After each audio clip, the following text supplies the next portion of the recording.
प्रलेखन प्रारूप क्रियाकलाप 5.1 प्रक्रिया का प्रलेखन क्लास 11th समय एक कलांश निम्नलिखित अनुच्छेद को पढ़ें और रावण का पुतला बनाने की क्रमवार प्रक्रिया अगले पृष्ठ पर दिए गए प्रारूप में दर्ज करें। अन्य पारंपरिक शिल्पकला बनाने के लिए भी आप इस प्रारूप का प्रयोग कर सकते हैं। पुतले के लिए रावण के 10 मुख बनाने की क्रमवार प्रक्रिया ज्ञात करें। रावण का पुतला बनाना दशहरे से पहले के दिनों में उत्तर भारत के अनेक गांवों तथा शहरों में रावण, उसके भाई कुंभकर्ण और पुत्र मेघनाद के लंबे भव्य पुतलों का निर्माण होता है। भारत के अनेक शिल्पकारों के लिए इन विशाल आकृतियों का निर्माण उनकी आजीविका अर्जित करने का एक महत्वपूर्ण साधन है। दिल्ली में प्रतिवर्ष अक्टूबर के माह में भारत के भिन्न भिन्न भागों में ऐसे हजारों कारीगर इन विशाल आकृतियों को बनाने और बेचने के लिए आते हैं। इन कारीगरों को रावण के भिन्न भिन्न अंग बनाने में विशेषज्ञता प्राप्त होती है। कुछ ढांचा खड़ा करने में कुशल होते हैं, कुछ मूछें बनाने में प्रवीण होते हैं और कुछ बढ़िया पेंटर होते हैं। पुतला बनाने की प्रक्रिया बांस की खपचियों को जोड़कर ढांचा खड़ा करने से शुरू होता है। बांस के ढांचे को कागज की 2 परतों में लिपटने के बाद उस पर विभिन्न रंगों से पेंट कर उसे सजाया जाता है। पुतले के भीतर बहुत से पटाखे भर दिए जाते हैं। उद्देश्य यह होता है कि असुर नरेश को यथासंभव भयानक दिखाया जाए। चित्र में रावण के पुतले का दृश्य दिखाई गई है। शिल्प की प्रक्रिया का प्रलेखन। शिल्प का नाम, रावण का पुतला का नाम, प्रदेश, प्रक्रिया, चरण 1, चरण 2, चरण 3, चरण 4, चरण 5, प्रयुक्त सामग्री, पुतले का आकार, एक साथ काम करने वाले शिल्पकारों की संख्या, पुतला बनाने के लिए अपेक्षित भिन्न भिन्न शिल्प कौशल। यह शिल्प किस उत्सव के साथ संबंधित है? नाम, कक्षा में जोड़े। प्रलेखन के प्रारूप से क्रियाकलाप 5.2 शिल्प परंपराओं का प्रलेखन क्लास 11 एक कलांश एवं गृह कार्य समय। नीचे दिए गए 2 अनुच्छेदों को पढ़िए और ज्ञात कीजिए कि आप उनमें वर्णित शिल्पों तथा उनके निर्माताओं के साथ बारे में क्या सीख सकते हैं। अभ्यास के तौर पर निम्नलिखित अनुच्छेद में दी गई जानकारी का प्रयोग करते हुए प्रलेख प्रपत्र पृष्ठ 55 भरिए। दुर्गा की मूर्ति बनाना। युवा मूर्तिकार खोकेन चित्रकार कोलकाता के निकट मिदनापुर का रहने वाला है। वह मूर्तियां बनाने के लिए हर वर्ष विशेष रूप से दिल्ली आता है। मूर्ति बनाने की प्रक्रिया का वर्णन करते हुए खोकेन कहता है, सबसे पहले लकड़ी या बांस की मदद से मूर्ति का ढांचा बनाया जाता है। यह ढांचा ही मूर्ति को सीधा खड़ा रखता है। ढांचा बनाने के बाद उसमें भूसा भर कर उसे एक पतली रस्सी से बांध देते हैं। अगले चरण में भूसे से भरे हुए ढांचे को गीली व चिकनी मिट्टी पंख से भर दिए देते हैं। पहली परत अपेक्षाकृत गढ़े गुथे हुए पंख से की जाती है ताकि मूर्ति को एक निश्चित आकृति मिल जाए। इससे मूर्ति का आधार बनता है। जब यह सूख जाता है तब फिर पंख के साथ अगली परत चढ़ाई जाती है, किंतु यह परत पहली परत जितनी गाढ़ी नहीं होती। मूर्ति के सूखने के प्रक्रिया के दौरान ही इसे हाथ से तराशा एवं आकृति कर दी जाती है। पंख से लदे हुए इस ढांचे को सुखाने में लगभग 10 दिन लगते हैं। सुखाने के पश्चात मूर्ति पर कलाकार अपने विवेक से विभिन्न रंगों से पेंट करता है। तत्पश्चात मूर्ति को आभूषणों, वस्त्रों तथा केशों से सजाया जाता है। देवी दुर्गा की एक मूर्ति बनाने में लगभग 15 दिन लग जाते हैं। काम में सहायता के लिए खोकेन एक सहायक रख लेता है और जब काम ज्यादा हो तो उसकी पत्नी भी उसकी मदद करती है। खोकेन के बच्चे भी इसमें रुचि लेने लगे हैं, परंतु वह उन्हें ज्यादा उलझने नहीं देता क्योंकि उसे डर है कि मूर्तियों के प्रति उनकी लगन से उनकी पढ़ाई पर विपरीत असर पड़ेगा। चित्र में दुर्गा की मूर्ति दिखाई गई है जो चित्र में प्रदर्शित की गई है। विसर्जन का उत्सव दुर्गा पूजा के अंत में होता है, जब मूर्ति यमुना नदी के पवित्र जल में प्रवाहित कर दी जाती है। इसके साथ ही मूर्तिकार के काम की इतिश्री हो जाती है और वह अगले काम के लिए तैयारी शुरू कर देता है। सुझाव गए क्रियाकलाप पीछे दिए गए 2 उदाहरणों में आप देखा कि किस प्रकार शिल्पकार विभिन्न धार्मिक गतिविधियों से जुड़ जाते हैं। दशहरे के अवसर पर रावण, कुंभकर्ण और मेघनाद के पुतले बनाना उतना ही श्रम साध्य कार्य है जितना कि देवी दुर्गा का प्रतिमा बनाना। पता लगाइए आपके शहर के किस स्थान पर दशहरा और दुर्गा पूजा के अवसर पर क्रमशः पुतलों और प्रतिमाओं का निर्माण होता है। वे कौन लोग हैं जो इन पुतलों के प्रतिमाओं का निर्माण करते हैं? वर्ष के शेष समय वे क्या कार्य करते हैं? वे कितने पुतले प्रतिमाएं बनाते हैं? शिल्पकार को इस कार्य का भुगतान किस प्रकार किया जाता है? क्या वे ये कार्य केवल समाज सेवा के तौर पर निःशुल्क करते हैं या उन्हें इसके लिए धनराशि अथवा किसी अन्य रूप में भुगतान प्राप्त होता है? इन अस्थायी कलाकृतियों को बनाने की विभिन्न प्रक्रियाएं कौन सी हैं? राजस्थान का चित्रकारी परंपरा मेवाड़ प्रदेश में स्थित नाथ द्वारा न केवल चित्रकारी तथा दृश्य कला पर संस्कृति की अपनी परंपरा के लिए प्रसिद्ध है, बल्कि वल्लभाचार्य द्वारा स्थापित पुष्टि मार्ग संप्रदाय का केंद्र भी है। पुष्टि मार्ग वैष्णव धर्म से भक्ति के साथ साथ सेवा पर बहुत जोर देता है। श्री नाथ द्वारा में कृष्ण को इसी नाम से जाना जाता है के प्रेम और कृपा से भरपूर सेवा का विस्तृत अनुष्ठान कविता, संगीत, पाक कला, पोशाक बनाने, अलंकरण तथा सजावट के शिल्पों और चित्रकारी के माध्यम से किया जाता है। नाथ द्वारा में कलाकारों के दो समूह रहते हैं। आदि गौड़मुख मंदिर के पीछे चितेरों की गली में या मंदिर परिसर में इर्द गिर्द बाजार स्थलों में रहते हैं, जबकि नाथ द्वारा में बाद में आने वाला जागीर दल नई हवेली में रहता है, जिसे चित्रकारों का मोहल्ला भी कहते हैं। चित्र में दिखाई गई है ये दृश्य जो कृष्ण के गायों और गोपियों का दृश्य दिखाई गई है। सोनी जाति के लोग पारंपरिक रूप से सुनार होते हैं, किंतु अब वे चित्रकारी करने लगे हैं। वस्तुतः संपूर्ण चित्रकार समुदाय मिस्त्री, बढ़ई आदि हैं, जबकि स्वयं के ब्राह्मण होने का दावा करते हैं। ये कर्म कार्य संरचना का काम करते हैं, यथा फर्नीचर में कुशन लगाना, चित्रों का उत्कीर्ण, चांदी का काम, मीनाकारी तथा पेंटिंग आदि। ये सभी व्यवसाय वैकल्पिक रहते हैं, कई बार दोहरे भी, और कर्मकार की निजी प्रतिभा, सुविधाओं तथा बाजार की प्रचलित मांग पर निर्भर करते हैं। नई हवेली में हर घर एक पेंटिंग स्टूडियो, रजतकारी या मीनाकारी, इनेमलिंग की कार्यशाला है। अधिकांश कलाकार अपना व्यवसाय सीधा अपने घर में से करते हैं या बिक्री कमीशन के माध्यम से अथवा व्यापारियों के माध्यम से करते हैं, जो उनके उत्पादन को जयपुर, दिल्ली या मुंबई ले जाते हैं। प्रतिष्ठित कलाकार अब अधिकतर कमीशन पर काम करते हैं और उनके स्टूडियो में दिखाने के लिए कुछ खास नहीं होता। नई हवेली एक पारिवारिक गढ़ जैसी है, जहां कलाकार रहते हैं और काम करते हैं। वे जीवन, व्यवसाय और व्यापार के रहस्यों को आपस में बांटते हैं। अनिच्छापूर्वक भी वे सभी परस्पर संबंधित हैं, और जिनके बेटे नहीं होते वे भतीजे को गोद ले सकते हैं, क्योंकि पिता से विरासत पुत्र वारिस को ही मिलती है। पिछवाई चित्रकारी पुष्टि मार्ग संप्रदाय का एक अनन्य रूप तथा अवधारणा है। पिछवाई का शाब्दिक अर्थ एक बड़ा कपड़ा होता है जो देवता के पीछे की भित्ति पर सजावटी पट का काम करता है। पिछवाई पर कसीदाकारी, छपाई, बुनाई, क्विल्टिंग, गोटाकारी या रंगों के साथ चित्रकारी भी की जा सकती है।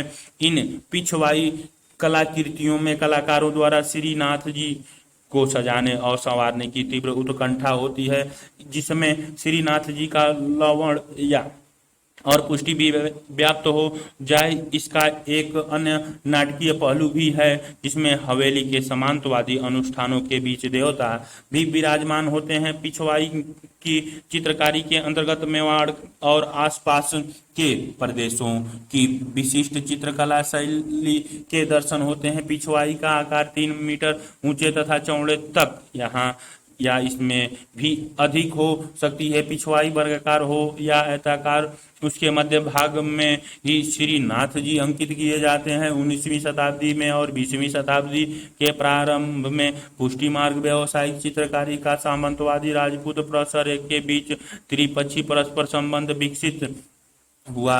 वह महान पिछवाई चित्रकारी का जमाना था। इन्हें अब संग्रहालयों और कुछ निजी संग्रहों में भी देखा जा सकता है। इस इसी बीच पुष्टि मार्ग के अनुयायियों के प्राश्रय जनित एक अन्य समृद्ध व्यापारी समुदाय विकसित हुआ, जिसने इस परंपरा को हम तक पहुंचाया। श्रीनाथ जी के मंदिर में सामंत शाही संरचना तो यथावत है, परंतु उसकी व्यय शक्ति को निरंतर नाथ द्वारा आने वाले धनवान श्रद्धालुओं की इच्छा के सशक्त बना दिया। यहाँ से हवेली बाजार और कलाकार समुदाय के स्टूडियो घरों में धन का प्रवाह इन्हीं के द्वारा संभव होता है। चित्र में दिखाई गई है ये नाथों में भगवान श्री कृष्ण के अलग अलग मूर्तियों का दृश्य दिखाया गया है।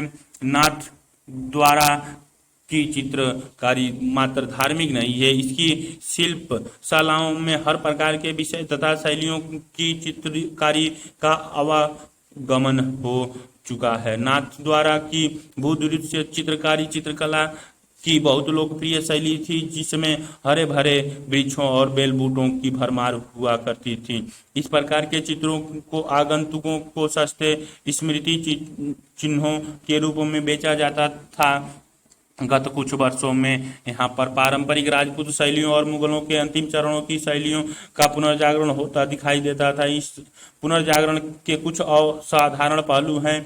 यहाँ पर की जाने वाली परंपरागत चित्रकारी में और विशिष्ट ऐतिहासिक काल के किसी विशिष्ट प्रदेश की चित्रकारी के पुनरुत्पादन को और संग्रहालयों तथा निजी क्रेताओं द्वारा उसकी की जाने वाली खरीद को भिन्न नहीं माना जा सकता है। नाथ द्वारा के पेंटर उत्कृष्ट कौशल से युक्त पांडुलिपि चित्रकारी का पुनरुत्पादन कला इतिहास जागरूकता के साथ करते थे। पहले पुनरुत्पादन उन चित्रों से किया जाता था जो उन्होंने देखे हों, या तो उनके पास मरम्मत के लिए लाए गए हों या पारिवारिक ट्रकों से उपलब्ध हुए हों। अतः नकल की गई शैलियाँ मेवाड़ के निकट प्रदेशों की शैलियों की ही होती थी, परंतु अब पुनरुत्पादित चित्रों की वृद्धि के साथ साथ नाथ द्वारा के कलाकार अपने चित्र में अपनाई गई नए अनेक शैलियों के उद्गम तथा अनेक काल के संबंध में भरोसे के साथ बात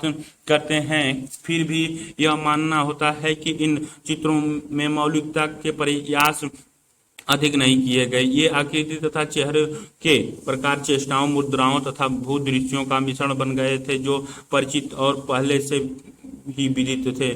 नीलिमा शेख प्रलेखन प्रपत्र को सही और संक्षिप्त में अगले पृष्ठ पर भरिए पिछवाई राजस्थान का चित्र दिखाई गई है, जो बीच में भगवान श्री कृष्ण को बनाया गया है। शिल्प का प्रलेखन शिल्पकार का नाम, व्यवसाय, पता, शिल्प के बारे में, शिल्प का नाम, स्थानीय संदर्भ और कार्य क्या।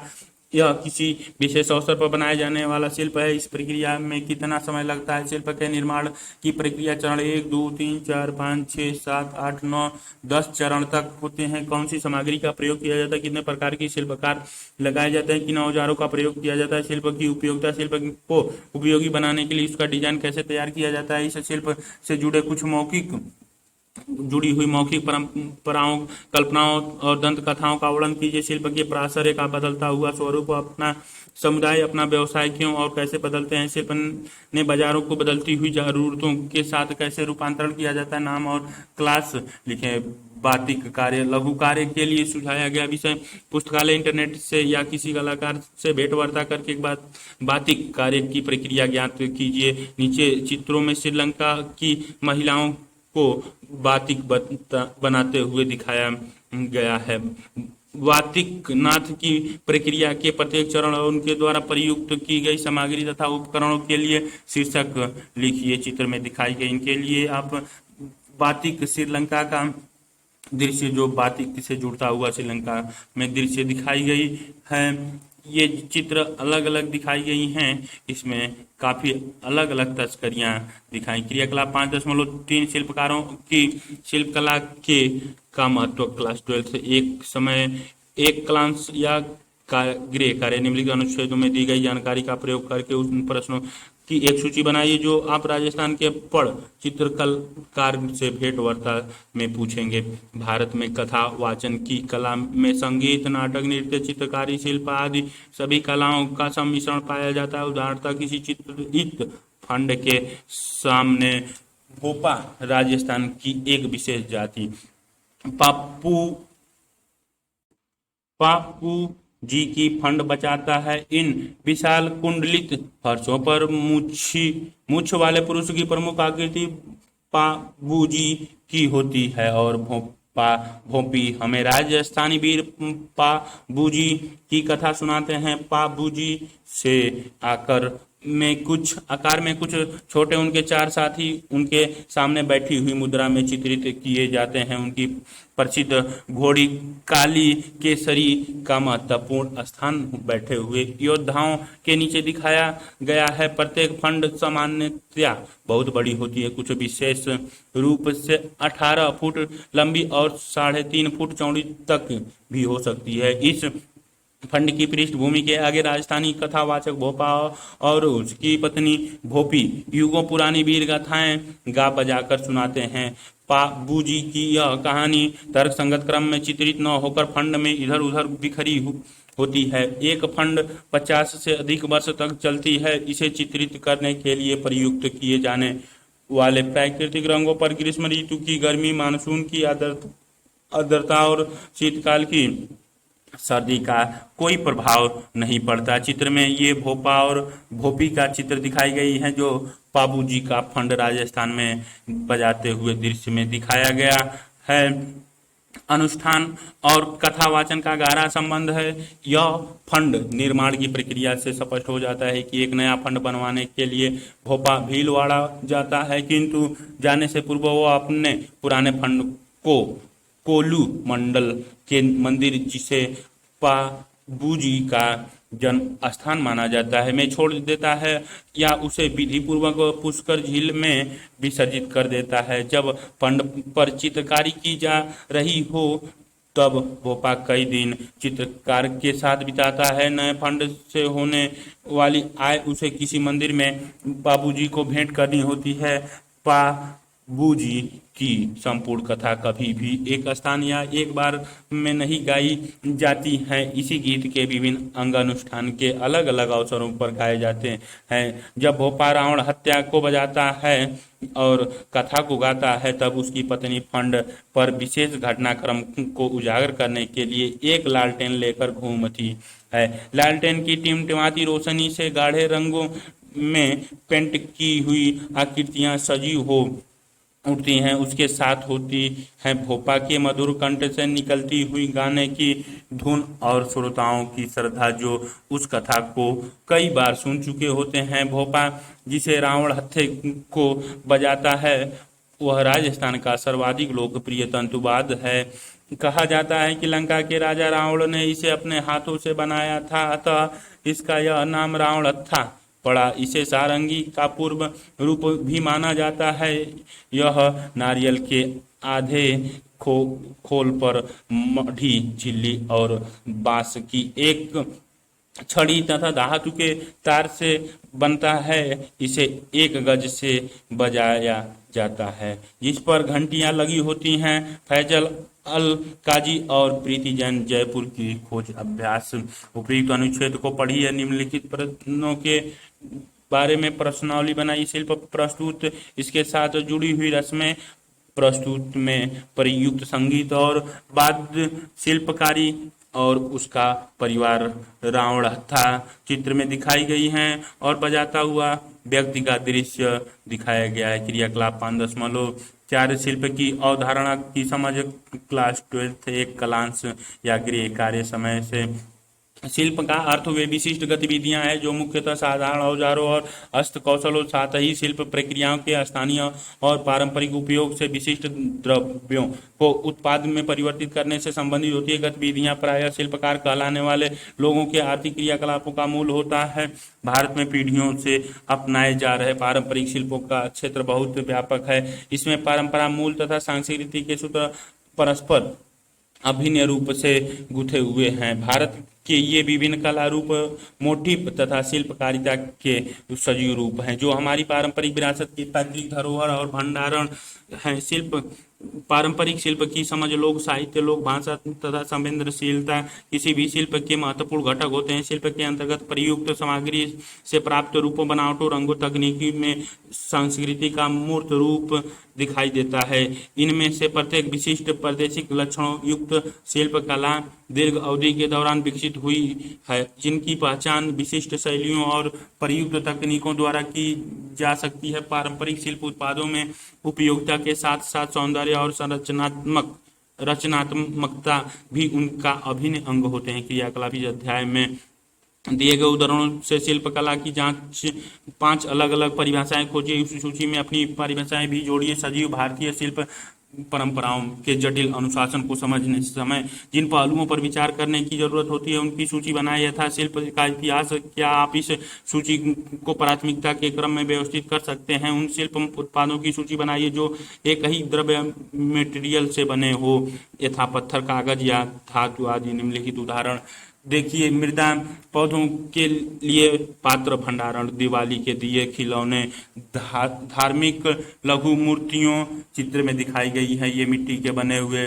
बर्तनों का दृश्य दिखाई गई है जो एक ही पदार्थ की बनी हुई है। क्रियाकलाप 5 बाल श्रम और हस्तशिल्प क्लास 12 समय आवंटित कार्य प्रशिक्षण की युगों प्राचीन पद्धति की भली भांति सुनियोजित करके शोषण युक्त प्रणाली के बजाय शिक्षा के वैकल्पिक साधन के रूप में विकसित किया जा सकता है। बच्चों के शिल्प सीखने पर पूर्णतः रोक लगाने का अर्थ भविष्य में भारी कमाई करने में समर्थ एक कार्यकुशल वर्ग को खो देना है। इसका आशय ऐसे भारत जैसे देश में स्वरोजगार पैदा करने के अवसरों की हानि भी होगी।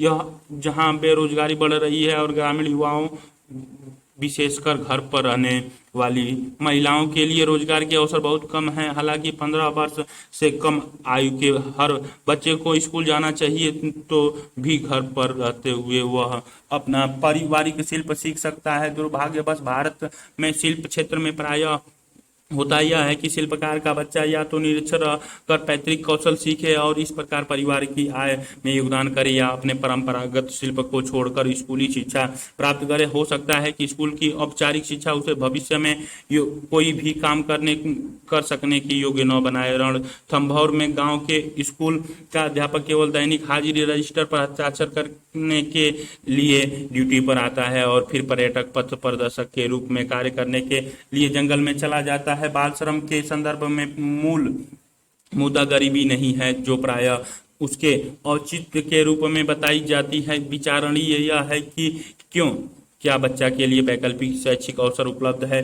जो उसे वही रोजगार अवसर उपलब्ध करा सके। क्या कानून अभिनव नए आयोजन तथा शैक्षिक तंत्रों द्वारा शिक्षा को प्रशिक्षण और सशक्तिकरण के एक नए रूप में परिवर्तित किया जा सके? शिल्प कौशल में प्रशिक्षण चाहे वह घर पर हो अथवा पारंपरिक गुरु शिष्य परंपरा द्वारा प्राप्त किया जाए, उसे औद्योगिक प्रशिक्षण जैसी मान्यता मिलनी चाहिए। उन्हें भी वही समर्थन दिया जाना चाहिए जो तकनीकी तथा व्यावसायिक शिक्षा के अन्य औपचारिक स्वरूपों को दिए जाता है। प्रशिक्षण देने वाले परिवार, मास्टर शिल्पकार, सहकारी संगठन, संस्था, गैर सरकारी संगठन को कुछ आर्थिक सहायता मिलनी चाहिए ताकि चित्र में दिखाई गए मृतिका का काम सीख रहे बच्चे का दृश्य जो मृतिका पर काम करते हुए दिखाए गए हैं, प्रशिक्षण प्राप्त कर रहे बच्चों को वह राशि दी जा सके, न कि उनके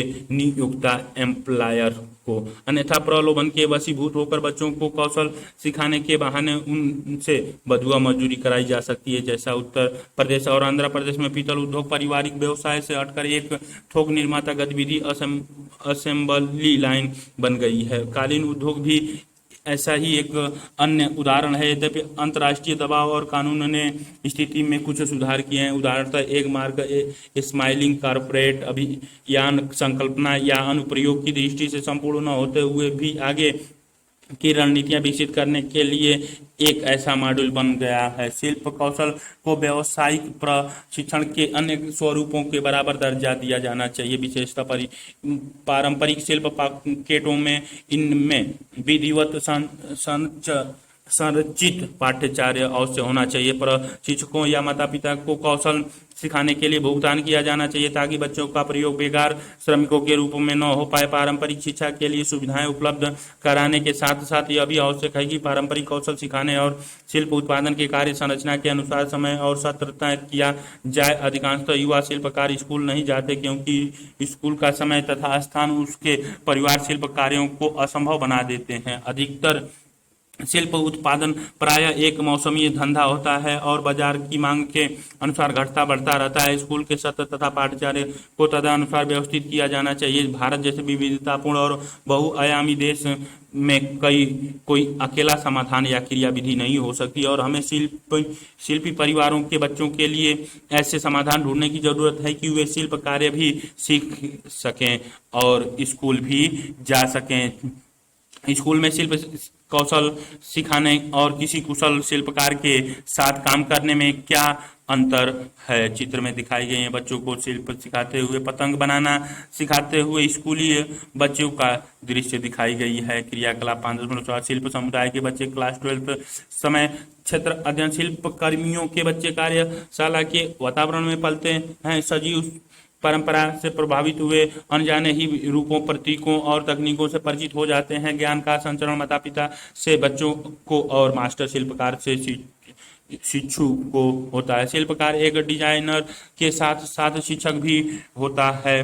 people Jayakar the other dream के नाम से अभ्यास ऊपर दिए गए अनुच्छेद को पढ़िए और जानिए कि शिल्पी समुदाय में पलने वाला बच्चा अन्य बच्चों से कैसे भिन्न होता है। शिल्पी समुदाय के एक बच्चे के जीवन का प्रलेखन कर और निम्नलिखित संकेतों के आधार पर उसकी कहानी लिखिए। बच्चों ने किसी आयु में शिल्प सीखना शुरू किया था। शिल्प निर्माण प्रक्रिया के कौन से पहलू उसने सर्वप्रथम सीखे। बच्चा और क्या करता है, घर का काम, विपणन आदि। वह कौन से खेल खेलता है। बड़ा होने पर बच्चा क्या करना चाहेगा। क्या वह स्कूल जाता है। बच्चों को सबसे अधिक आनंद क्या करने में आता है। चित्र में दिखाई गई है ये अलग अलग मिट्टी के बर्तनों का दृश्य दिखाई गई है। इसमें नीचे भाग 2 क्षेत्र अध्ययन दीर्घ कार्य के लिए